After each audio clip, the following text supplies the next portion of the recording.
Om. Altars are not what you think they are. In this video, I'm going to explain the modern interpretation of what an altar actually is. I'm going to tell you how you can use them, and I'm going to share how you can create them and maintain them. So let's get right into it. Altar is a religious term. It is a vernacular that is a bit outdated because it has been come to associated with religious or religions. In fact, everybody should have an altar. Altar is something that the layman, whether you're religious or not, should have. What is an altar? An altar is a way to anchor certain vibrations into your life. The outside world is an effect. The inside world is the cause. There are ways of manipulating the outside environment to manipulate the inside environment because they have a one-to-one correlation. By manipulating the inside environment, you can cause a new effect. So, an altar is something that you can use to anchor in vibrational potentials such as archetypes, such as things you want to create. The purpose of an altar, one of the main purposes, is for facilitating prayer. What is prayer? Prayer is manifestation. It is not a religious term where you are praying to some old man with a white beard in the sky. It's not like that. Prayer is affirming and declaring things you want to create. There's only two rules here. It has to be in the present tense, and it has to be authentic. So when you pray, you're not praying for things that are neurotic, like I fly to work every day in a gold-plated helicopter. That sounds cool, but unless you actually want that, it's not really worth investing your time and energy to. How you will know if something is authentic is when there is a natural emotional connection. Something about that idea it moves you a little bit. And that is indicating that desire is pure. It is coming from the subconscious and unconscious, which are more powerful than the conscious mind. So altars are used, this is why you see, like for example in India, where they have been using altar technology for thousands of years to keep their vortices or temples alive and active. People are going to these places and benefiting. I myself have experienced the energy of these places. Some of them feels like you're walking into, like, for lack of a better term, like a battery. You can feel the electricity in the air. So what are the deities after all? They're archetypes. They're blueprints of potential that you have inside of you. So when you bring to life a deity or an archetype on the outside, you are activating that potential to manifest inside of yourself. So the archetypes are like symbols. A symbol is worth 1,000 words. That archetype represents different forms of consciousness: money consciousness, health consciousness, relationship consciousness, different forms of things. Now, make sure to watch this video to the end because I'm going to be sharing some deities or archetypes that you may want to avoid, which seem counterintuitive. So I've seen a lot of people making this mistake. I will be sharing about that. Make sure to stick around for that. So an altar is the way to anchor vibration, and how you use the altar is by putting symbols associated with things that you want to create, which are prayers. This could be a symbol of a deity, which represents or personifies a part of you that you want to manifest the qualities of. It could be a vision board. It could be written out notes like, I have $9,000 per month, or I have the most beautiful relationships, or whatever it is that comes, the way that it comes through you, as specific as you want. The more specific, the better. And then what you do is, you make that altar clean. Choose a clean space. Why? Godliness is cleanliness, or cleanliness is godliness. What does that mean? What is godliness? High vibration. The higher the vibration, the more powerful the altar is. There are ways to manufacture high vibration. For example, I said clean space. Flowers. Flowers represent the Akash or ether element. So by keeping those on your altar, you are naturally bringing that high vibrational, because of the elements. Akash or ether is the highest vibrational one of all. You can use incense, you can use lamp, you can use water, you can use fruits in particular. So these different articles that I mentioned is using magic, which is the alchemy of using the elements of nature. Flowers are Akash, incense represents the air, Fire is represented by the lamp, which should be a natural oil or a natural lamp like beeswax or palm oil, or things like ghee or sesame oil. Water is as it is, a cup of water, and then you have earth, which is food, which of earth, fruit is the highest vibrational one. And what you are doing here is you are stepping down higher consciousness to descend onto your altar and creating a link between heaven and earth. Your human self and your higher self. And in such doing so, you are creating a portal for which your prayers can access the higher realms. And what is the higher realms? Your unconscious.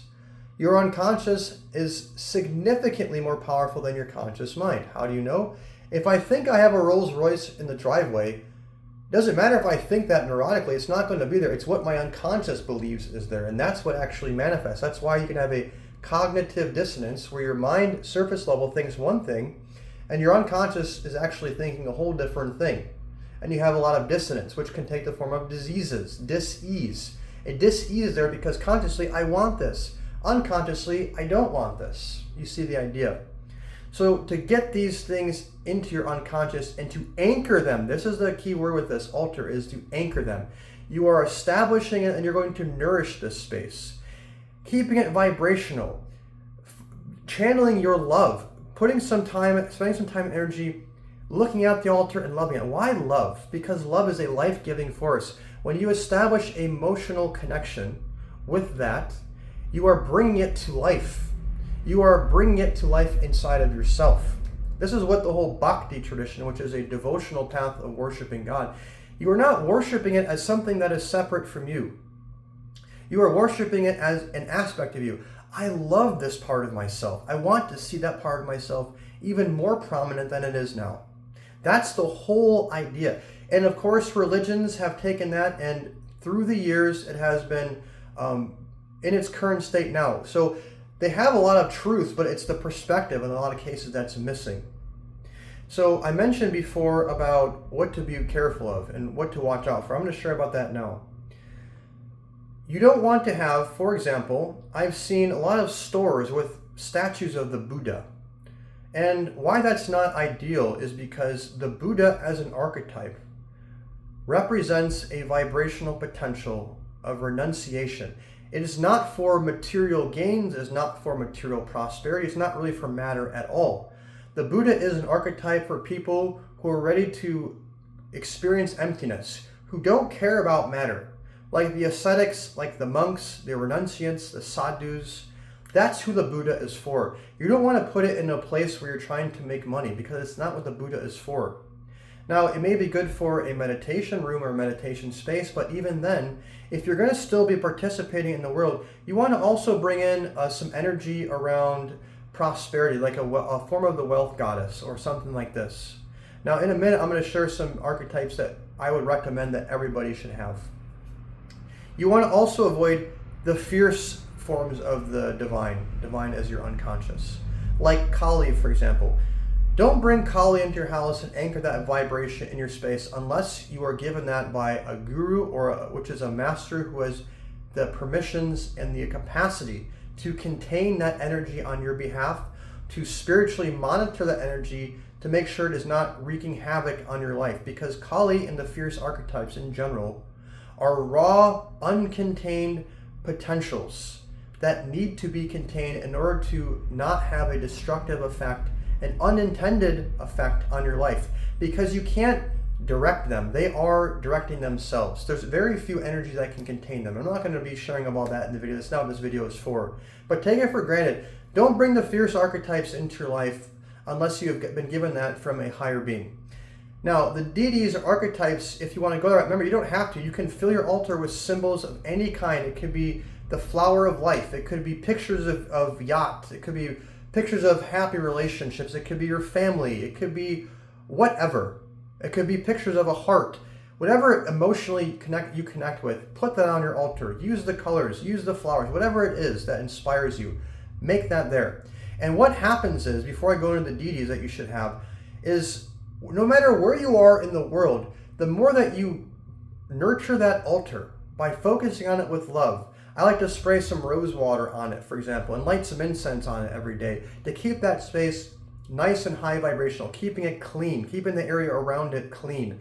Try not to speak too much and have the TV or any other dissonant noises around. I like to keep the altar in a quiet space because I have the luxury of having separate rooms. So if you can't, that's okay. Don't worry about it. But if you can, try to do that.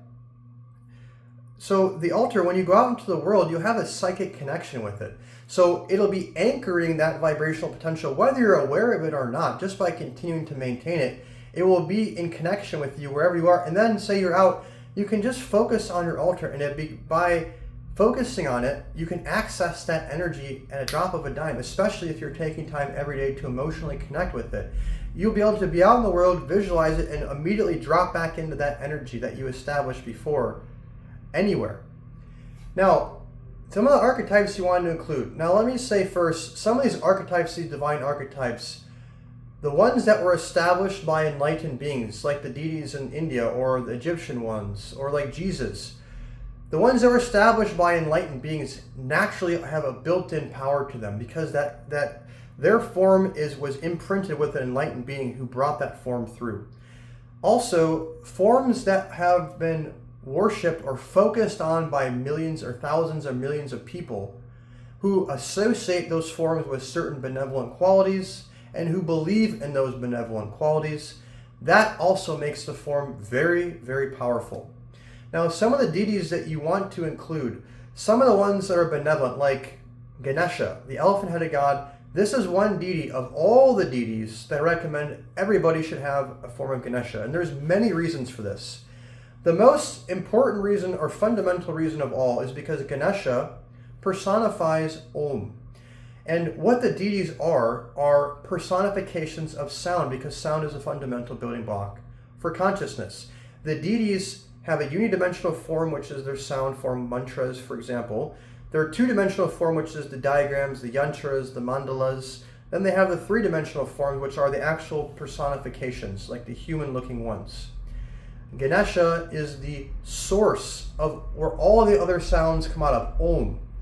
So if you just connect with Ganesha, you are going to be connecting with simultaneously all the spectrum of divine potential.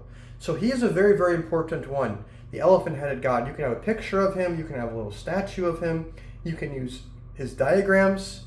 But you can also use other archetypes. Jesus, the Mother Mary. I have a form of, for example, Guadalupe, who's a form of the Mother Mary as well. You can use like Ra or Horus or Isis. Other divine benevolent beings who aren't destructive in nature and who are associated with general benevolence in general, like Lakshmi, Vishnu, things like this. Avoid the fierce archetypes unless you, again, are getting that from enlightened beings. So I hope this video makes sense. It was a little bit all over the place, but I think the idea has been conveyed. If you have any questions or comments, leave them underneath the video and we'll get a discussion going. If you'd like to explore readings with me or coaching sessions, aumra.com, that's AAUMMRA.com. And if you're not following me on Substack, make sure to follow me there. That is my central hub for all of my free content, podcasts, blogs, videos, notes posted daily. Also, where you can access all of my archives for free at substack.com/@Aumra. Until next time, happy manifesting. God bless. Om.